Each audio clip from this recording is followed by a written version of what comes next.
Hey guys, Coach Gaglione here. It's another edition of our Meathead Monday Tips. Today we're talking about mobility once again, specifically prior to pressing, or in the case of a powerlifter, prior to benching specifically. Admittingly, this is my least favorite out of the three lifts. I just always was taught as an athlete that like the squat was like the king of the lifts and things like that. Your lower body was more important, and I just always I found squat progress to be the easiest for myself personally, but I think part of it was just mentally. I was just always more focused on the squat because I was always taught that it was really important. Because I do feel like I do have probably a good build to bench, but I've had like a lot of shoulder issues over the years. And one of the reasons why I want to highlight this is because besides my past of playing football and playing football and wrestling, I've had a lot of shoulder issues over the years, and partially due to poor bench press mechanics. I did a lot of like bouncing kind of bench presses in high school, and then just kind of having your shoulders wrenched and things like that. So I need to pay a little bit more attention to my shoulder mechanics and to warming my upper body. And admittedly, since I don't enjoy benching as much as squatting and deadlifting, if I kind of shortchange my warm up on any of the three lifts, it's the bench press. And coincidentally, I have probably I've had the most shoulder issues over the last like 2 years or so during my weight loss journey. I don't think that's a coincidence. I'm partly saying this to remind myself, but also it's a good kind of learning lesson for you guys, especially like if there's a lift that maybe you're not as focused on. It's probably even more important that you pay more attention to your warm up and take it a little bit more seriously. This is when we had Jen Thompson come here, part of an Iron Sisters camp. If you're not familiar with Jen Thompson, you should go look her up. But she's arguably, in my opinion, the best bench presser of all time, regardless of male or female. 314-pound bench press in the 60-kilogram weight class in the USAPL and the IPF. And one of the things that she always said is, a lot of times women specifically, but this goes for men too, they kind of just mentally earn a poverty bench is a mindset. So I think one of the things that's important is that you get your mind right before you do the lifts, especially if it's a lift that you're not, if you just don't enjoy it as much, or if it's like your quote unquote weaker lift. So you want to approach the session, and it's going to start off with your mental preparation. So we're going to start off with some breathing and mental preparation first, and this is going to get us ready for the workout. So we're going to do a 90-90 breathing again. If you don't have a bench, you can just obviously do this on the floor. And I want to start to think about the positions I'm going to be in for the day. Start to clear my head. Take a couple of breaths here, usually somewhere between 3 to 5 breaths. If you want to really empty out your brain a little bit, you can go a little bit longer. I wouldn't do more than 2 minutes of this. And again, there's going to be differences between using the 90-90 breathing as a warm-up versus a cool down. The difference between the warm-up and the cool down is going to be, one's going to be more to kind of amp you up, and one's going to be more to kind of get you in a more relaxed parasympathetic state. So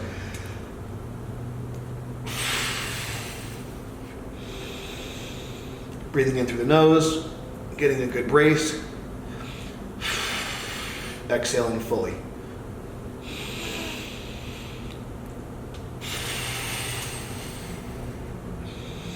Starting to visualize my setup, the execution of the lift, and the success during the lift. All right, so the next thing we're going to do is just kind of do a little soft tissue work. Again, you're going to spend a little bit more time on the areas that are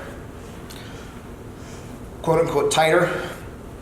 Like we talked about before, I don't think that we're really breaking up any scar tissue with the soft tissue work, but I do think it's a good way to trick your nervous system into kind of getting your body into a more pain-free range. We can kind of increase the range of motion while decreasing our pain, and that's going to allow us to get in a better position without restriction once we get to the barbell.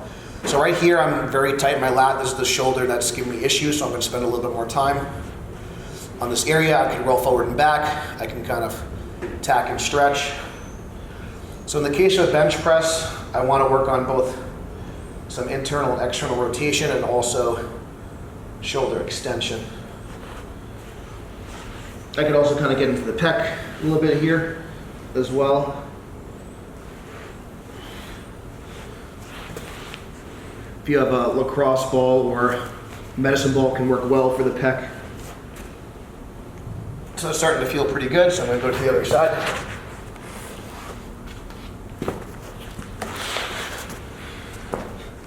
And this is my healthier shoulder, at least for the time being. And this doesn't feel as bad. So probably won't spend as much time here.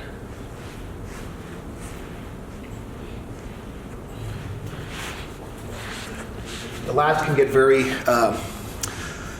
the tissue quality of the lats can be affected very easily just because we're using them in all 3 lifts. So I'm going to work on my pec a little bit more from here. I can work on just kind of extending the shoulder a little bit, stretching the pecs from here,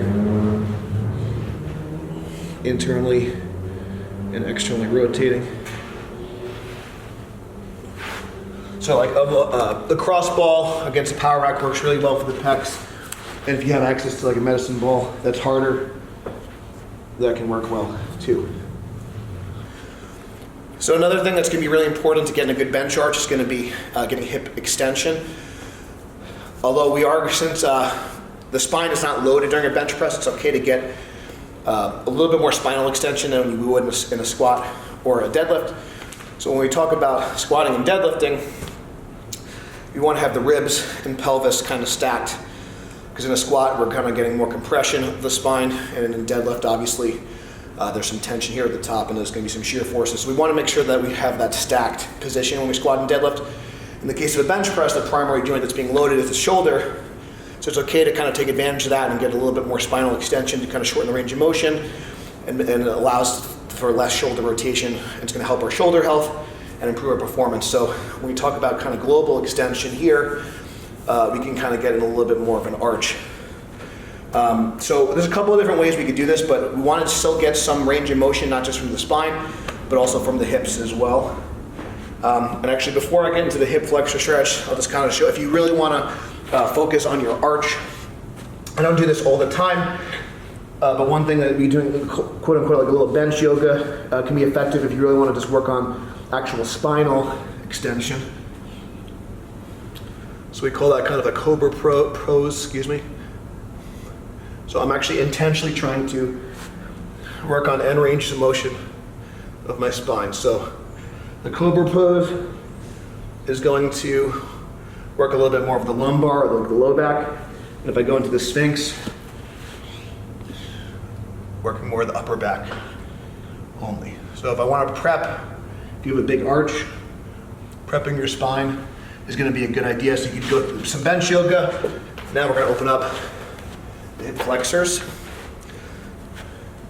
So I like to find a bench where we have our Bulgarian calves here. So here I'm stretching my hip flexor, my rectus femoris muscle.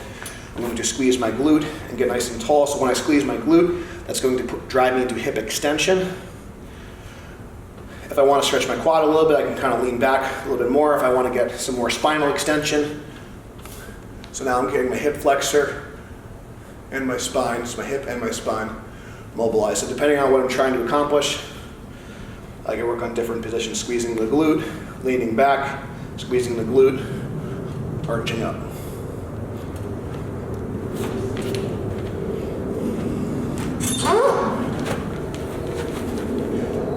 If I have more mobility in my hip, that's going to spare my spine a little bit more.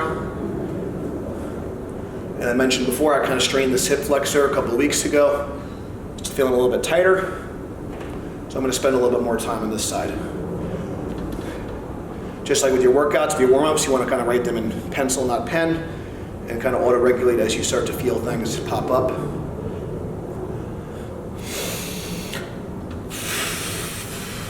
You can also use your breath to get a little bit deeper into the stretch.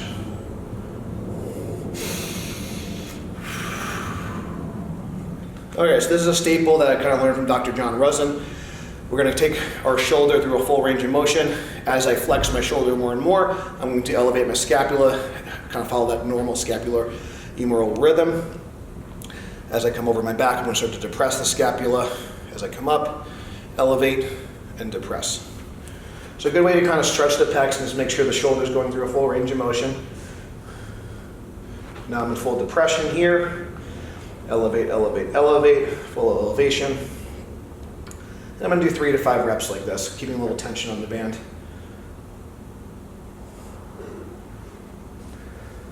Although we do want our scapula pinned down when we bench press, it's important that we are able to move our scapula when we're unloaded. just like we want to keep our spine neutral when we squat and when we deadlift, you want to be able to know those end ranges. Kind of think of it like a pendulum on a clock. In order to know neutral, you need to know where the end ranges are. So one thing that's going to be really important for shoulder health in a bench press is just the ability to get your shoulder into a lot of extension.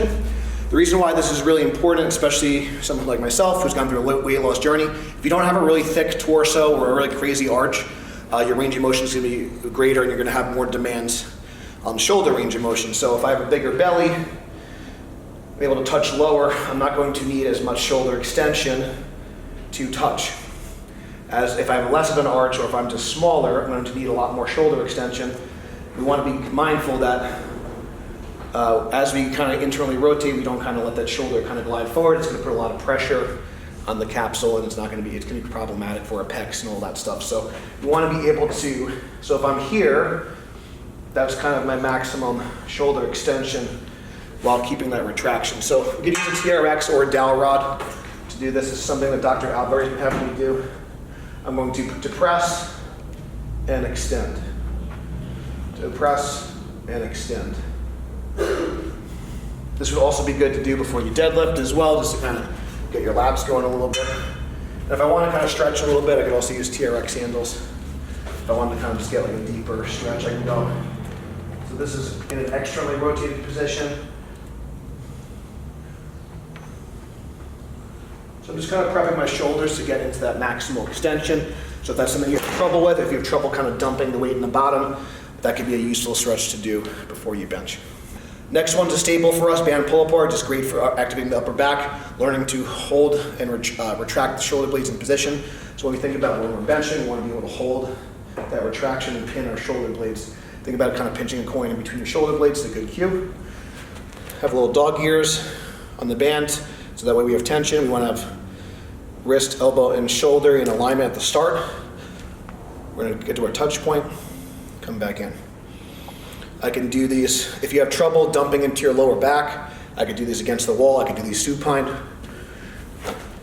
So we'll show this variation, so I can kind of do them here to make sure my lower back, and I can think about wrapping around here. The other thing I can do, if I grab a little bit closer, I can just do these static and just kind of do band bench holds to accomplish the same thing. So that's a variation on the pull apart. That's with a bent arm, or the traditional way you could do with a straight arm. So this is my favorite drill for squatting and deadlifting, but it could be also worthwhile for benching as well, especially if you bench with your feet flat and feet really wide.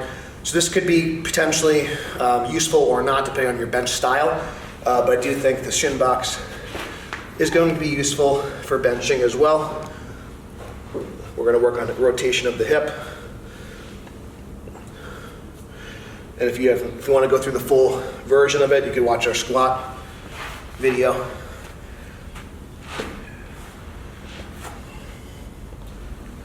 And my hips are feeling pretty good today, so I'm happy about that. But again, if I'm benching with my feet out wide, here, I'm going to need some good external rotation.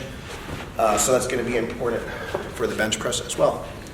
So we like to do a lot of upper back activation in a prone position.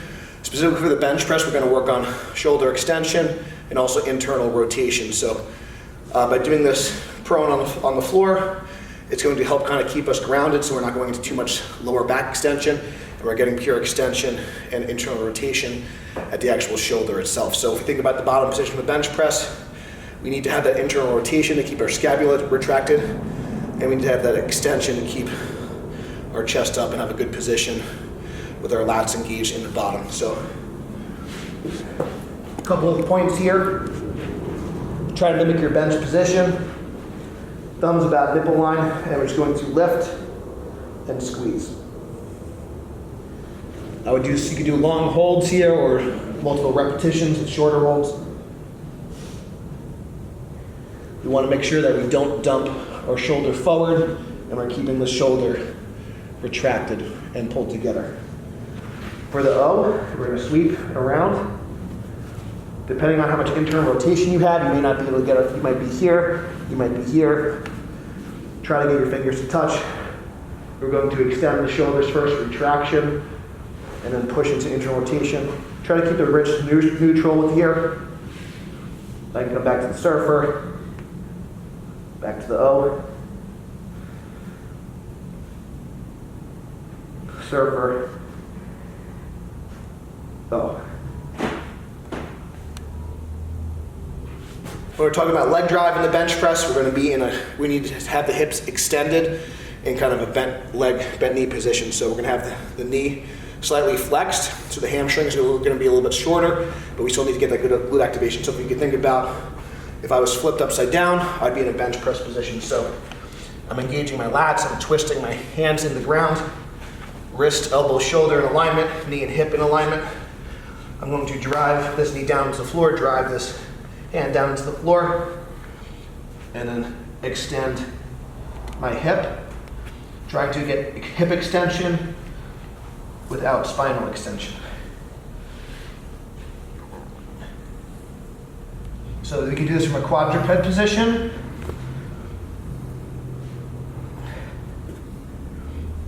And notice I'm not trying to arch my back, I'm just trying to extend my hips. So we can do this from a quadruped position, or we could also do this supine position and just do a single leg bridge and work the same pattern.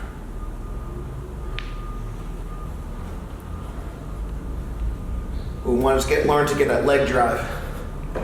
By flexing the hip on this side, it's going to help lock my torso in place to make sure I'm getting extension at the hip, not the lower back. If I want to get a little bit more lat activation and kind of mimic my bench position, I can drive my elbows into the floor. So I'm getting that added benefit of upper back and glute activation at the same time. So we mentioned before, we want to get the shoulder blades moving and kind of learn the difference between protraction and retraction. So I can just do a couple of, with straight arms, scapular push-ups, trying to make sure my head is not moving, my scapula is moving.